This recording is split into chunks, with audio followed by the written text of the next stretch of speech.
Dia tuh yang bener. Makanya sekolah yang tinggi biar gak jadi kurir kayak gini. Nih ambil tuh duit lu, sana pergi. Bikin gue emosi aja. Maman, kamu ini tahu diri dikit lah kalau minjem barang orang. Minimal cuci dulu kan bisa. Loh, Pak Marno kok ngegas? Kan saya lagi ada musibah. Saudara saya sakit. Harusnya Bapak maklum. Maafin saya, Mbak.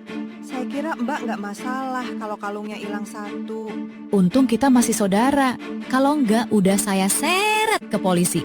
Mulai sekarang, jangan pernah kalian berani menginjakan kaki di rumah saya lagi. Jangan lupa like, komen, dan subscribe.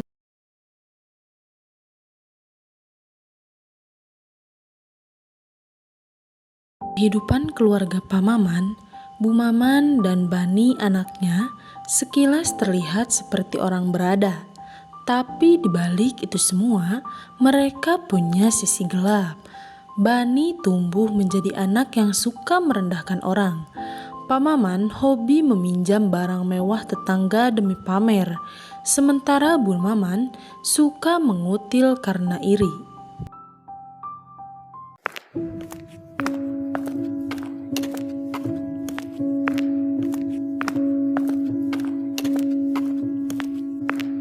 Bu, mau ngambil berasnya 2 kilo ya, sama minyak seliter. Ini juga deh nih, telurnya sekilo. Catat dulu kayak biasa ya. Nanti sore kalau bapaknya Bani pulang kerja, langsung saya bayar. Eits, gak bisa Bu Maman. Yang kemarin-kemarin aja belum dibayar. Totalnya aja udah hampir 1 juta loh. Hari ini gak ada utang-utangan lagi, harus cash. Aduh, Bu. Jangan pelit-pelit lah sama tetangga sendiri. Nanti sore pasti dibayar lunas semua ya. Halah, alasan mulu dari bulan kemarin. Pokoknya hari ini gak ada utang-utangan lagi. Kalau mau ngutang, bayar dulu yang lama.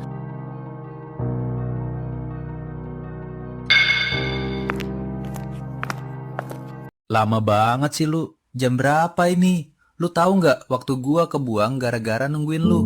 Waduh, maaf banget ya Mas Bani. Tadi di jalan utama deket pasar ada kecelakaan Mas. Jadinya macet.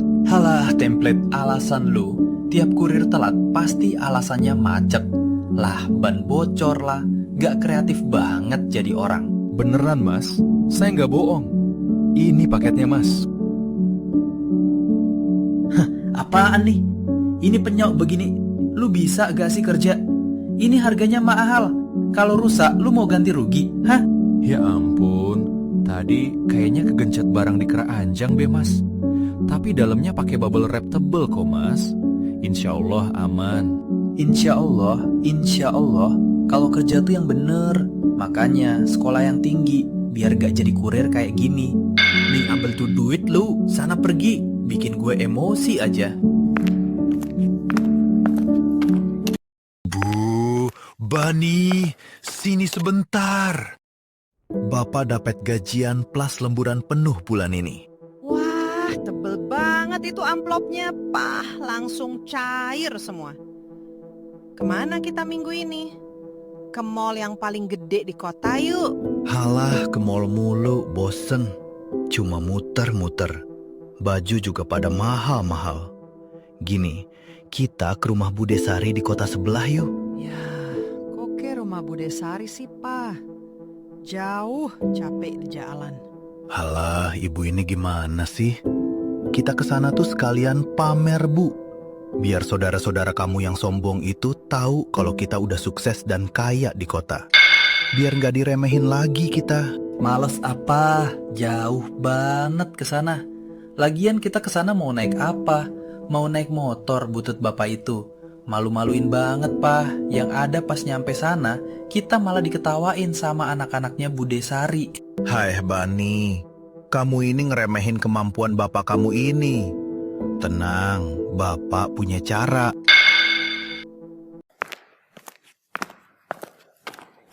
Aduh, Pak Marno. Tolongin saya, Pak. Saya bingung mau minta tolongnya siapa lagi pagi-pagi buta begini. Loh, Pak Maman. Ada apa nih? Kok mukanya kayak sedih gitu? Ada masalah apa, Pak? Sini cerita. Tenangkan diri dulu. Anu itu, Pak. Saudara kandung saya yang di luar kota mendadak sakit keras. Lagi kritis di rumah sakit, Pak. Saya mau ke sana secepatnya. Tapi saya nggak ada kendaraan yang layak buat perjalanan jauh. Motor saya banyak penyakitnya. Innalillahi wa inna ilaihi ruji'un. Ya Allah, lagi darurat banget ya, Pak. Ya udah, jangan bingung-bingung lagi, Pak Maman. Pakai mobil Alphard saya aja tuh. Nanti saya ambilin kuncinya ya. Kebetulan weekend ini saya nggak ada acara. Tolong hati-hati ya, Pak Maman bawa mobilnya. Tolong dijaga ya. Siapa Marno, terima kasih banyak ya. Aman, Pak. Pasti saya jaga seperti mobil sendiri.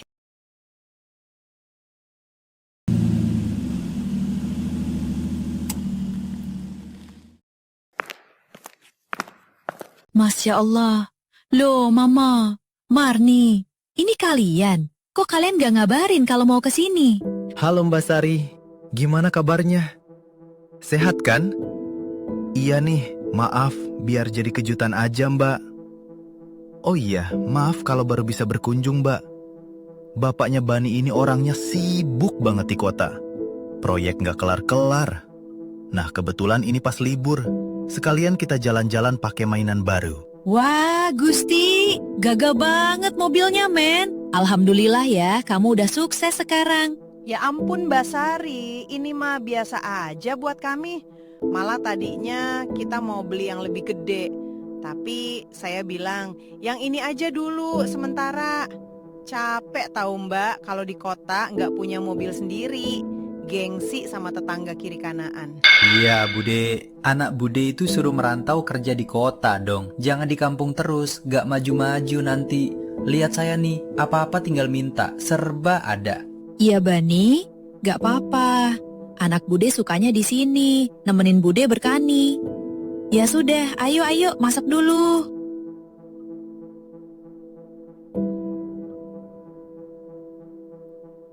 Mbak, numpang ganti baju ya di kamar. Oh iya, Marmi, silahkan.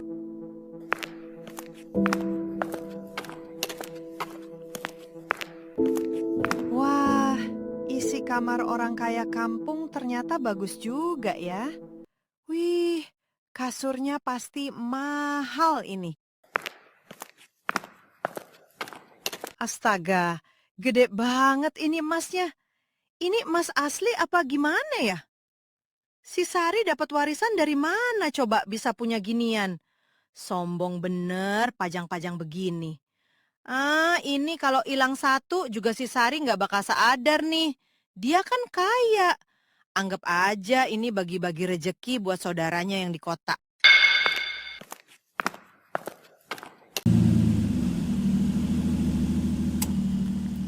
Alhamdulillah, udah nyampe lagi. Nih Pak Marno kuncinya. Makasih banyak ya. Aduh, kok kotor banget mobil saya. Astaga, itu kok baret-baret gitu bodinya. Kok bisa gini, Pak? Halah Pak Marno, namanya juga mobil. Ya pasti kotor lah. Lagian baret dikit doang kena pohon. Gak usah lebay. Dibawa ke salon mobil juga hilang. Beres kan? Maman, kamu ini tahu diri dikit lah kalau minjem barang orang. Minimal cuci dulu kan bisa. Loh, Pak Marno kok ngegas? Kan saya lagi ada musibah. Saudara saya sakit. Harusnya Bapak maklum. Dong, jangan pelit jadi orang. Aduh bang, sayurnya yang seger-seger dong. Masa pada layu begini? Ibu-ibu sekalian, aduh bantuin dong. Berat banget leher saya hari ini. Pegel saya dari tadi. Pegel kenapa, Bu Marni? Ini loh, maklum. Habis dibeliin suami kalung emas kemarin pas dia gajian. Berat banget, Bu, kegedean. Halah, paling juga emas palsu itu beli di pasar Ma'alam. Atau jangan-jangan minjem buat pamer doang. Gaya doang digedein. Hutang warung aja belum lunas. Jangan asal ngomong ya. Utang saya itu nggak seberapa. Itu juga bukan urusan kalian. Halo papa sayang, ada apa? Kangen ya? Atau mau beliin kalung emas lagi buat aku? Aduh, satu aja udah berat banget. Bu, Bapak di PHK hari ini, Bu. Pabrik Bapak bangkrut total karena bos besarnya korupsi dan kabur. Bapak nggak dapat pesangon sama sekali. Cuma dikasih uang ongkos pulang. Apa? Di PHK? Jangan bercanda kamu, Pak A. Terus gimana cicilan barang-barang kita? Cicilan kulkas, cicilan pay letter kita gimana, Pak? Kita mau makan apa? Syukurin. Baru juga pamer udah langsung kena karmanya aja. Setelah Pak Maman kehilangan pekerjaannya, keluarga Pak Maman semakin terpuruk. Satu demi satu barang-barang di rumah yang dulu mereka banggakan kini terpaksa berpindah tangan demi menyambung hidup. Rumah yang dulu penuh dengan tawa meremehkan kini sunyi, kosong dan dipenuhi penyesalan. Bu, aku ada paket COD, nanti sore 100.000. Kamu ini Bani, keadaan lagi kayak gini, gak usah pesen-pesen yang aneh-aneh dulu. Udahlah, jangan berisik.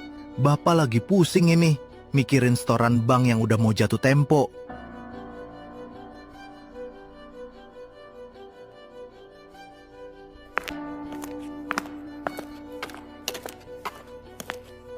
Mama, keluar kamu. Keluar sekarang. Mbak Sari, ada apa Mbak? Pagi-pagi udah ada di sini. Gak usah pura-pura kamu, Maman. Mana istri kamu? Suruh dia kembalikan kalung emas saya sekarang juga. Mbak Sari bicara apa ya? Kalung apa? Masih mengelak ya kamu? Saya punya CCTV. Kamu diem-diem ngambil kalung saya kan? Gak nyangka aku. Kalian datang pakai mobil mewah. Sok pamer ke kampung. Tapi kelakuan istrimu kayak gitu. Maafin saya Mbak. Saya kira Mbak nggak masalah kalau kalungnya hilang satu. Untung kita masih saudara. Kalau enggak udah saya seret ke polisi. Mulai sekarang, jangan pernah kalian berani menginjakan kaki di rumah saya lagi. Dasar keluarga parasit, gak tahu malu. Bu, lapar bu. Kok mie instannya dikit banget. Mana kenyang kalau dibagi 3 kayak gini. Kuahnya doang yang banyak. Syukur-syukur kita masih bisa makan hari ini, Bani. Kamu nggak tahu apa beras di dapur udah habis total. Ini semua gara-gara bapak kamu itu. Kok jadi gara-gara Bapak sih, Bu? Ibu juga sih. Ngapain pakai ngambil kalung Bude Sari? Kan Bapak jadi malu mau minta tolong. Kan perhiasannya juga banyak. Ibu kira gak dipermasalahin sama Bude Sari kalau ibu ambil satu. Aduh Ibu, Bani, kamu mulai sekarang gak bisa lagi leha-leha di kamar. Kamu harus cari kerja. Apa aja. Bapak udah tua, gak bisa kerja keras lagi. Loh, gak bisa gitu dong Pak. Kok aku yang jadi korban? Lagian zaman sekarang susah nyari kerjaan. Apalagi aku cuma lulusan SMA dan gak punya keahlian apapun. Bapak kira gampang?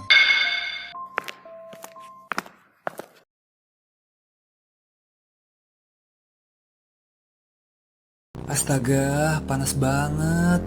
Kenapa hidupku harus hancur ini? Capek. Permisi, Pakit. Gimana sih lu? Lama banget gue udah nungguin dari pagi ya. Ini barang penting. Maaf mas, tadi di jalan macet. Terus motor saya sempat mogok. Lu lihat nih, kok bisa penyok kayak gini? Kalau kerja tuh yang bener. Makanya kalau otak lu pinter, gak bakal lu jadi babu jalanan gini. Iya mas, maaf. Gak perlu so melas loh. Nih, ambil uangnya. Kesombongan mereka kini benar-benar runtuh tak bersisa. Pak Maman kehilangan pekerjaannya. Bu Maman menanggung malu akibat kelakuan buruk yang terbongkar. Dan Bani kini harus mendapat hinaan yang dulu kerap ia tebarkan. Roda kehidupan selalu berputar dan karma tak pernah salah alamat. Maka sebelum takdir membalikan keadaan, berbuat baiklah sesama manusia.